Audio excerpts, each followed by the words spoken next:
After studying this module, you shall be able to know the concept of offshore financial centers, that is OFC, learn about the history of offshore banking centers, understand the functioning of OBCs, analyze the trend in the growth of OBCs. The concept of offshore financial centers. The term offshore represents the area located outside the national boundaries. The concept of offshore financial centers generates from offshore finance. The provision of financial services by banks and other agents to non-residents is termed as offshore finance. Financial services comprise borrowing of money from non-residents and lending to non-residents. This can take the shape of lending to corporates and other financial institutions. This can also be structured in the sense of taking of deposits from individuals and investing the proceeds in the financial market elsewhere.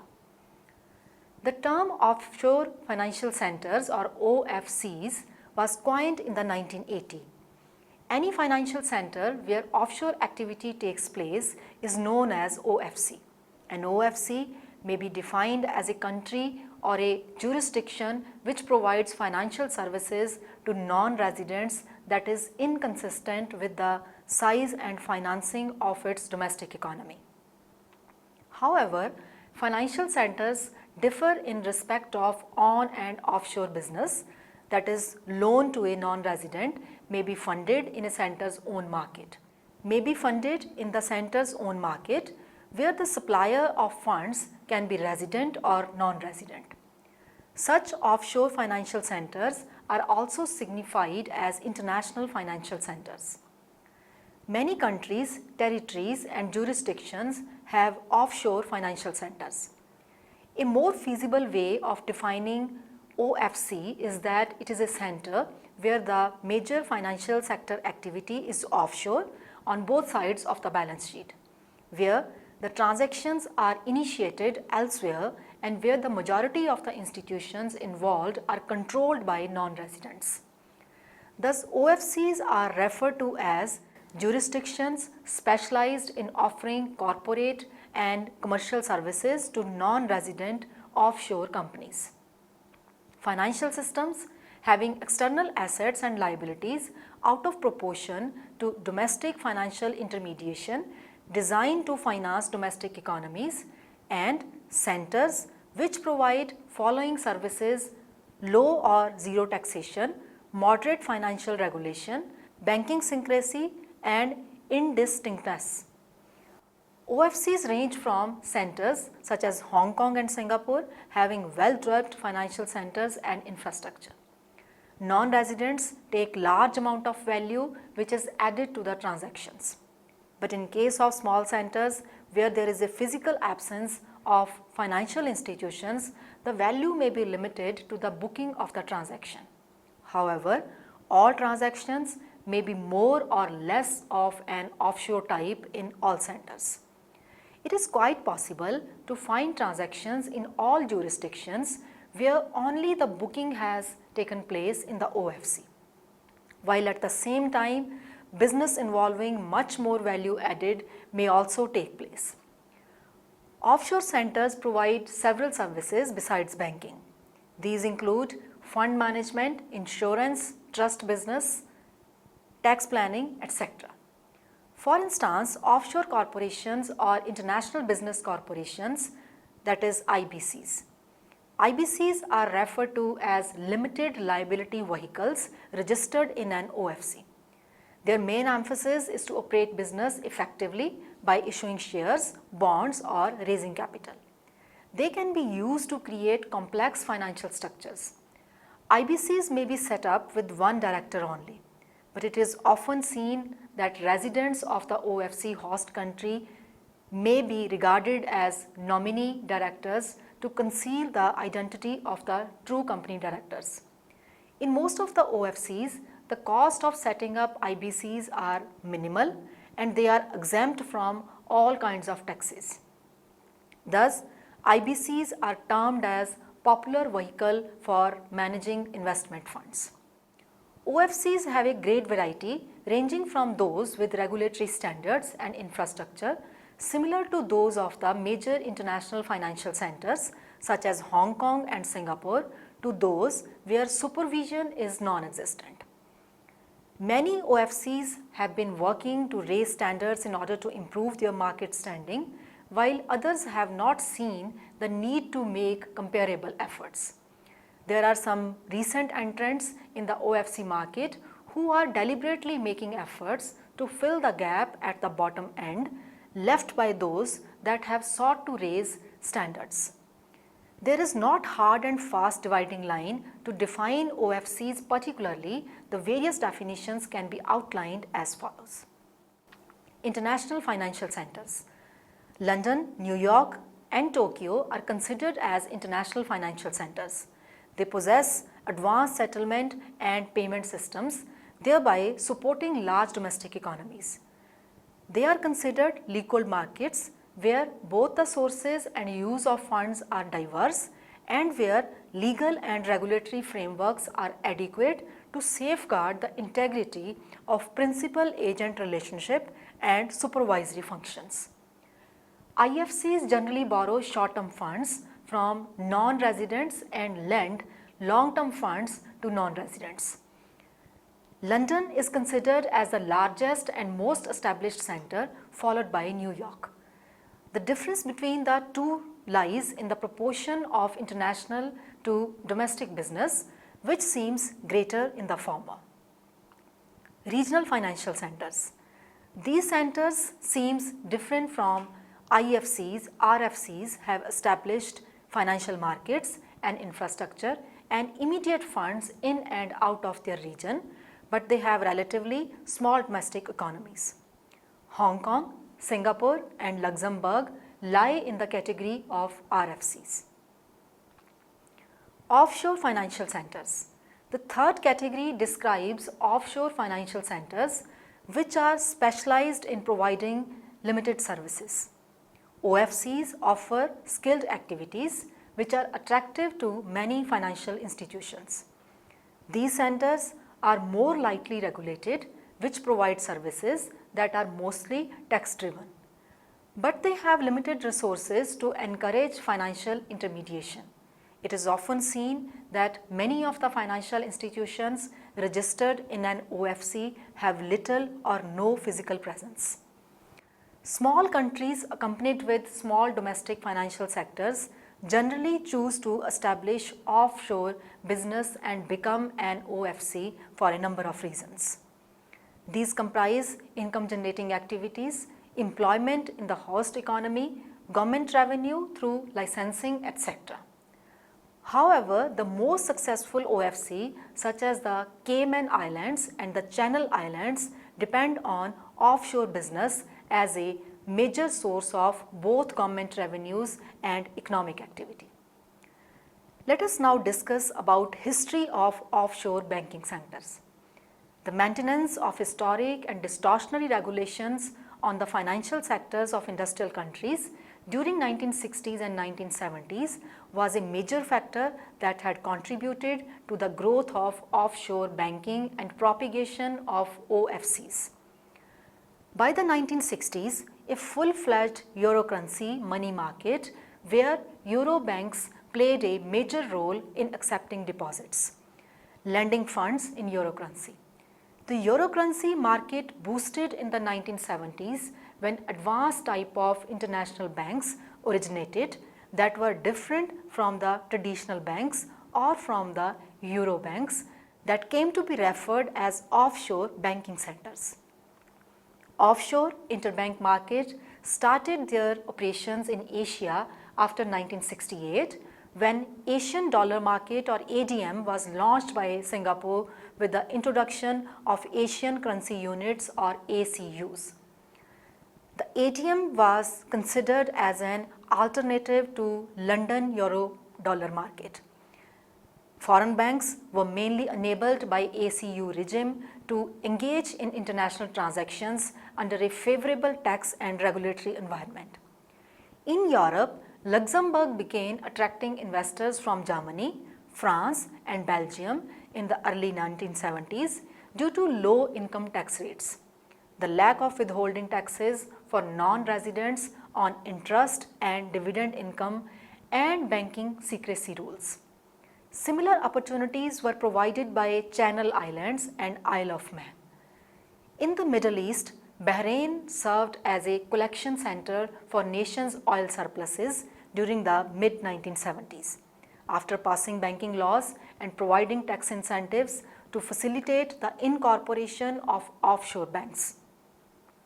Following the initial successes, many other small countries made efforts to attract this business, but most of them faced little success because they were not able to offer advantage over the established centers.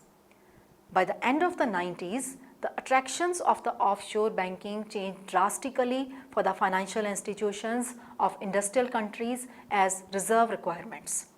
Interest rate controls and capital controls reduced their significance while tax advantages remained influential. Some major industrial countries also started making similar incentives available on their home territory. For example, the US established in 1981 in major US cities the so-called International Banking Facilities or IBF. Later, Japan allowed the creation of Japan Offshore Market, that is JOM, with similar features. At the same time, supervisory authorities and tax authorities were adopting the principle of consolidation, which diminished the incentives for banks to carry on business outside their principal jurisdiction. This is because the relative advantage of OFCs for traditional banking has become less attractive to industrial countries, although the tax advantages for asset management appear to have grown in importance. Thus, OBCs propagated in those countries where there is a less interference of government regulations, low tax rates, good infrastructure facilities, good communication system, encouraging climate, etc. Now, moving on to functioning of OBCs. Offshore banking is carried out by branches and affiliates of banks incorporated elsewhere, mainly in major countries, but also in larger emerging market economies. It has become complicated for a bank incorporated in jurisdiction with limited domestic market to carry on business in other countries because of the failure of the BCCI and Meridian Bank. Banks are now supervised to open branches and affiliates to demonstrate their capacity for their home supervisor to exercise consolidated supervision, which is impossible to do for a bank whose business is carried out the home country's jurisdiction. The physical appearance of creation of foreign banks in OFCs varies. In some OFCs, they may set up, while in other cases, they may fund the business carried on their books. But in certain cases, little physical appearance is there and all business decisions may be taken elsewhere. Some developments are referred to as shell branches. Offshore activities may also take place through parallel owned banks. These banks are not considered subsidiaries of bank in the offshore center but have similar owners. Consolidated supervision is more complex in such cases.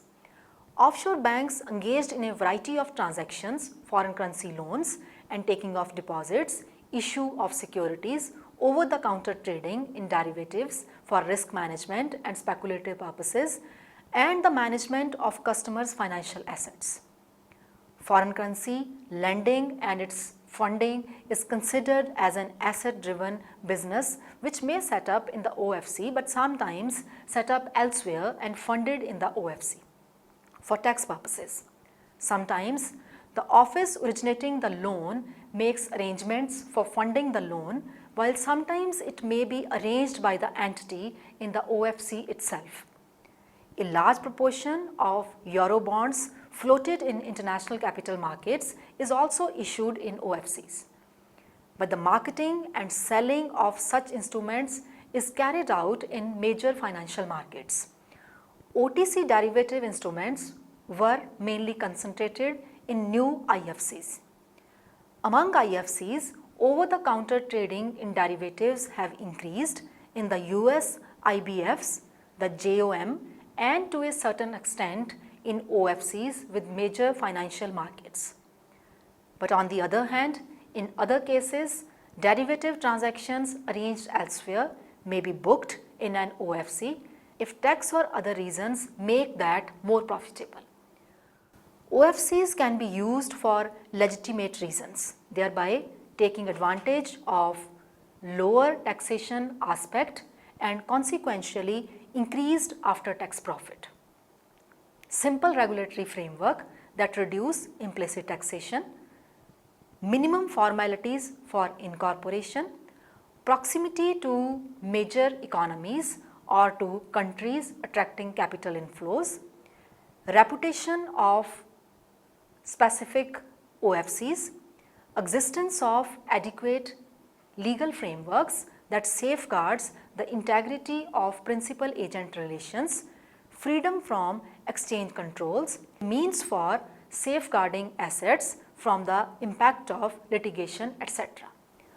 OFCs can also be used for dubious purposes such as tax evasion and money laundering by taking advantage of a higher potential for less transparent operating environments, including a higher level of anonymity to escape the notice of the law enforcement agencies in the home country of the beneficial owner of the funds. Now let us discuss about a few advantages of offshore banking. The favorable tax rates in the offshore country promotes a healthy environment which attracts outside wealth. In simple words, offshore investment generally occurs when corporation is formed by offshore investors in a foreign country. No tax is imposed on the offshore corporation because corporation does not engage in local operations. Offshore financial centers are popular for restructuring asset ownership. Individual wealth can be transferred from people to legal entities through trusts, foundations, or through some existing corporation. For example, if US resident is considered as a trustor, this permits them to make contributions to their offshore trust free of income tax. However, the trustor of an offshore protection fund will be taxed on the trust's income even if that income has not been allocated. Most of the offshore jurisdictions offer the benefit of secrecy legislation. Many countries have enacted laws creating strict corporate and banking confidentiality. There are serious consequences for the offending party if the confidentiality is breached. Divulging customer identities is constituted as a breach of banking confidentiality. Offshore banking also assists in the establishment of diversified portfolio. Offshore accounts are much more flexible, thereby giving investor an unlimited access to international markets and to major exchanges. Now let us discuss about trends in growth of OBCs. The performance and growth of the activities carried by OBCs depend on the execution of public policies resulting from coordinated international efforts motivated by financial crisis 2007 to 2009 to redefine the rules of international financial system. It is known that London was the first place that operated with all the characteristics of OFC. Later, cities in all geographic areas of the planet started operating but always produced some variations. Although the functions performed by each OFC as a part of international financial system are not the same, but their relative model and their development process have been similar. Recently, a large number of offshore financial centers were established by European Union, thereby signing up to the European Union Withholding Tax and Exchange of Information Directive. Banks in certain jurisdictions which hold account for EU resident nationals must either deduct 15% withhold tax or permit full exchange of information with the country of the nation's residents. Withholding tax is to be split between offshore jurisdiction and the country of the account holder's residence. Among certain jurisdictions, Hong Kong and Singapore denied to sign up to the directive. On implementation, the directive recouped far less money than anticipated, although it is disputed whether this is because the regulations lacked effectiveness or because the predicted amount of funds in offshore bank accounts transpired to have been greatly exaggerated. Similarly, the widely predicted capital flight to Hong Kong and Singapore appears not to have materialized.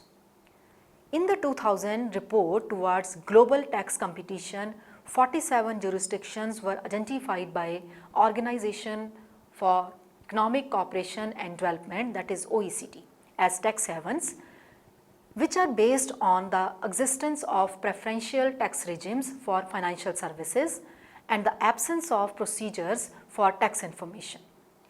Between 2000 and April 2002, 31 jurisdictions made formal commitments to implement the OECD's standard of transparency and exchange of information and were removed from the list of tax havens.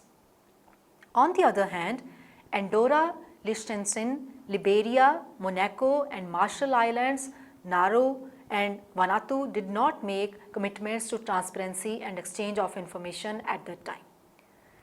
These were all identified in April 2002 by OECD's Committee on Fiscal Affairs as uncooperative tax havens. All of these jurisdictions took a reverse position and were no longer deemed tax havens.